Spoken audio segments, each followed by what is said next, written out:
அனைவருக்கும் வணக்கம். இதுதான் உங்களின் தினசரி சமையல். இன்றைக்கி நம்ம என்ன பார்க்க போகிறோம்னா, வீட்டில் சாக்லேட் கேக் செய்ய போகிறோங்க. அதுவும் இட்லி பானையில் இட்லி வேக வைக்கிற மாதிரியே வேக வச்சு செய்ய போகிறோம். இதுக்கு முட்டை தேவையில்லை, வெண்ணெயும் தேவையில்லை. இதுக்கு நம்ம பட்டர் ஷீட் நம்மளே தயாரிக்க போகிறோம். இந்த சாஃப்டான டேஸ்டியான மாய்ச்சரான கேக்கை எப்படி செய்கிறது, இதுக்கு தேவையான பொருள் என்னென்னங்கிறது பார்க்கலாம் வாங்க.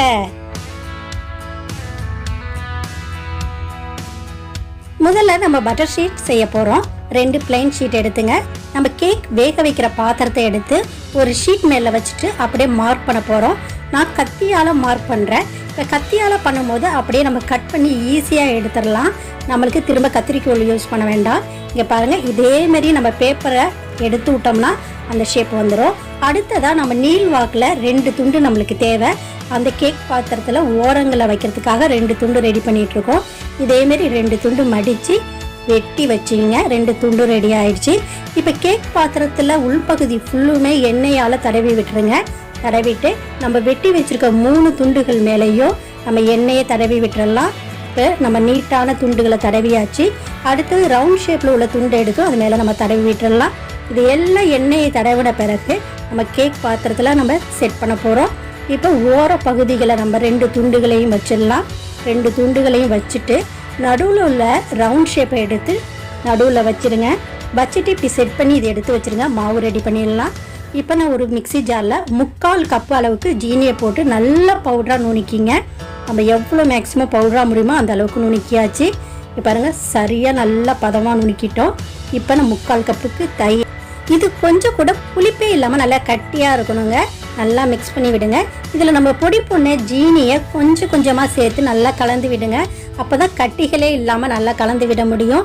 இப்போ நம்ம எல்லா பொடி பண்ண ஜீனியும் நம்ம இதில் சேர்த்துக்கலாம். சேர்த்துட்டு நல்லா கலந்து விடுங்க. நல்லா கலந்து விட்ட பிறகு நம்ம கேக்குக்கு வாசனைக்காக 1 டீஸ்பூன் அளவுக்கு வெண்ணிலா எசன்ஸ் சேர்த்துக்கலாம். சேர்த்துட்டு கலந்து விடுங்க. கலந்து விட்ட பிறகு நம்ம அளந்து வச்சுருக்க அதே கப்பில் 1/2 கப்பு எண்ணெய் சேர்த்துக்கலாம். இந்த மிக்சர் எல்லாத்தையும் மிக்சியில் போட்டு ஹை ஸ்பீடில் நல்லா அடிச்சிடுங்க. இங்கே பாருங்கள், நம்மளுடைய மயோனஸ் பதத்துக்கு வந்துருச்சு. இந்த பதத்தில் இருந்தால் தான் கேக் ரொம்ப சாஃப்டாக டேஸ்ட்டாக இருக்கும். இதை ஒரு பவுலில் எடுத்து வச்சுட்டு நாம் ஒரு சல்லடை எடுத்துக்கலாம். அந்த சல்லடையில் நம்ம அளந்த அதே கப் அளவுக்கு 1/4 கப் அளவுக்கு மைதா எடுத்துக்கலாம். அந்த மைதாவை சேர்த்துட்டு 1/4 கப் அளவுக்கு கொக்கோ பவுடர் சேர்த்துக்கலாம். 1 டீஸ்பூன் அளவுக்கு பேக்கிங் பவுடர், 1/4 டீஸ்பூன் அளவுக்கு பேக்கிங் சோடா, 1 சிட்டிகை அளவுக்கு உப்பு, இது டேஸ்ட்டுக்காக சேர்த்துட்டு இதை அப்படியே நம்ம கலந்து வச்சுருக்க மிக்சரில் சலிச்சு விட்டுருங்க. அப்போ தான் கட்டிகள் எதுவும் இல்லாமல் கேக் சூப்பராக இருக்கும். இதை எல்லாத்தையும் சலித்த பிறகு இப்போ நம்ம கலக்க போகிறோம். கலக்கிறது ரொம்ப கவனமாக கலக்கணுங்க.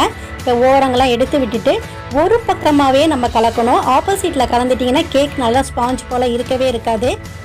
அப்படியே ஒரு பக்கமாக கலந்து விட்டு அப்படியே அதை மாவை மடித்து விடணும். அந்த மாதிரி கலக்கணும். எப்படி கலக்குங்கிறத நான் காட்டுறேன் பாருங்கள். இதேமாரி ஒரு பக்கமாக கலந்து அப்படியே மடித்து விடுங்க.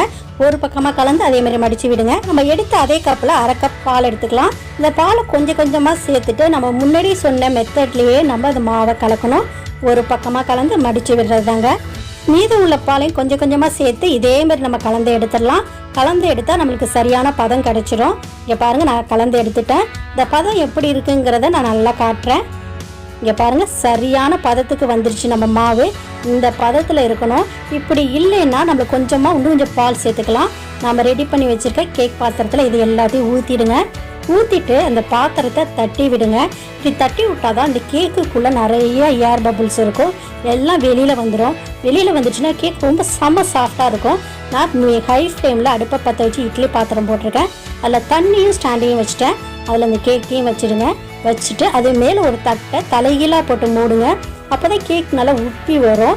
உப்பி வந்து தட்டில் ஒட்டாது. மூடியை போட்டு மூடி 60 நிமிஷத்துலேருந்து 70 நிமிஷம் வரைக்கும் நல்லா வேக விட்டுருங்க. நல்லா வேகட்டும். இப்போ 60 நிமிஷம் ஆச்சு. நான் திறந்து பார்க்குறேன். திறந்துட்டு அந்த தட்டையும் எடுத்துடுறேன். எடுத்துகிட்டு எப்படி கேக் இருக்குங்கிறத பார்ப்போம்.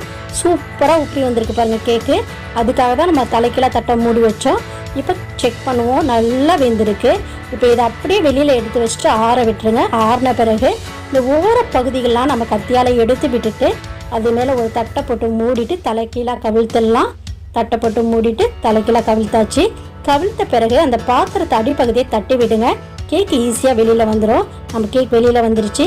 இது மேலே உள்ள பட்டர் ஷீட்டை நம்ம எடுத்துடலாம். நம்ம ரெடி பண்ணின பட்டர் ஷீட் தாங்க எடுத்துகிட்டு இப்போ ஓரத்தில் உள்ள பட்டர் ஷீட்டையும் எடுத்துருங்க. எடுக்கும் போதே அதோட சாஃப்ட்னஸை நீங்கள் உணரலாம். செம்ம சாஃப்டாக வந்திருக்கு நம்மளுடைய கேக்கு. இப்போ மேல் பகுதியையும் நம்ம பார்க்கலாம். மேல் பகுதியும் சூப்பராக வெந்திருக்கு. இப்போ இந்த கேக் நல்லா ஆறின பிறகு அது மேலே சாக்லேட் ஸ்ப்ரெட் வைக்க போகிறோம். அதாவது சாக்லேட் சாஸ் நம்ம ரெடி பண்ணதாங்க. வெறும் 25 ரூபா செலவுலேயே நான் ரெடி பண்ணியிருக்கேன். அதோட லிங்க்கை நான் டிஸ்கிரிப்ஷனில் கொடுக்குறேன். மேலே ஃபுல்லுமே நல்லா ஸ்ப்ரெட் பண்ணி விடுங்க. ஸ்ப்ரெட் பண்ணி விட்டுட்டு ஓரங்களையும் அப்படியே ஸ்ப்ரெட் பண்ணி விடுங்க. ஸ்ப்ரெட் பண்ணி விட்டுட்டு இதுமாரி நம்ம ஒரு ஸ்பூனை வச்சுட்டு மெதுவாக ரொட்டேட் பண்ணோம்னா ஈவனாக ஸ்ப்ரெட் ஆகிடும். அதுக்கு மேலே நம்ம டெக்கரேட் பண்ணலாம். அதுக்கு நான் வெறும் 5 ரூபா ஜெம்ஸு 2 பாக்கெட் எடுத்திருக்கேன். அது மேலே சும்மா அலங்காரத்துக்காக தாங்க. அதை எடுத்து மேலே அழகாக வச்சிடலாம். நம்மளுடைய சாஃப்டான டேஸ்டான மாய்ச்சர் சாக்லேட் கேக் ரெடி ஆகிடுச்சு. சூப்பராக இருக்குங்க. நான் வெட்டி உள்ளுக்குள்ளே எவ்வளோ சாஃப்டாக இருக்குங்கிறத உங்களுக்கு காட்டுறேன். கத்தி வெட்டும் போதே உங்களுக்கு சாஃப்ட்னஸை நீங்கள் உணரலாம். செம்ம சாஃப்டாக இருக்குது. இதை வெட்டி அப்படியே சாப்பிட்றலாம். ரொம்ப ஈஸியான மெத்தடில் நம்ம செஞ்சுருக்கோம். இட்லி பானையில் வேக வச்சுருக்கோம். வெண்ணெய் சேர்க்கல, முட்டை சேர்க்கல, தயிர் மட்டும்தான் யூஸ் பண்ணியிருக்கோம். இந்த டேஸ்டியான கேக்கை உங்கள் வீட்டில் செஞ்சு பாருங்கள். எப்படி இருக்குங்கிறத எனக்கு கமெண்ட் பண்ணுங்கள்.